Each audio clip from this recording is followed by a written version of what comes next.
Israel, the physical land of Israel, the people of Israel, and of course the archaeology of Israel are politically, culturally, morally, religiously, like of a piece with the founding of America.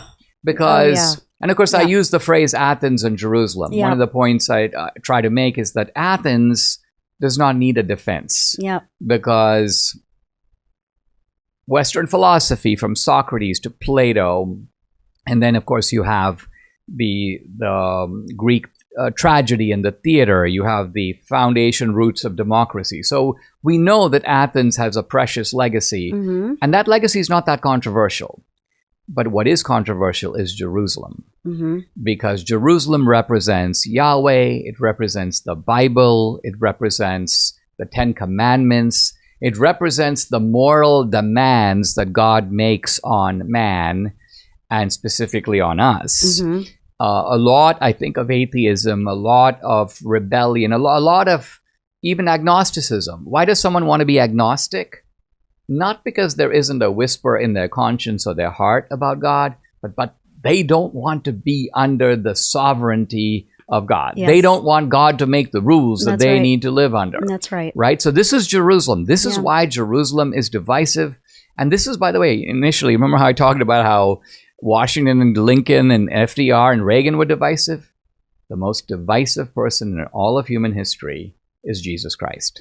Divisive now as he was 2,000 years ago. Right? Yeah, for sure. And this is to me also, this to me is the, coming right back to the memorial service for Charlie. And a lot of people commented upon the fact that there was such a kind of devotional tone to it, even from people you think of as being pretty secular. You know, here's Tulsi Gabbard. Who knew that she was a Christian? But there you go. Pete Hegseth, even Trump. This was Trump Jr. Trump Jr. Now, the point here being this, that it's one thing for American political figures to invoke God. Reagan invoked God. Even Bill Clinton invokes God, right? God bless America, or a generic appeal to God. It's a whole different thing to invoke Jesus Christ, and to specifically invoke Christ. And I forget who it was who was emphasizing Christ. Marco Rubio, like knocked it out of the park. There were so many good speeches. I mean, I actually loved Stephen Miller, because I think Stephen Miller brought the evil of the left out. It's one thing to have a revival. It's one thing to talk about grace. But again, just as Christ is divisive, you have to call out evil. And there were a few speakers. I mentioned Jack Posobiec. I'd mentioned Benny.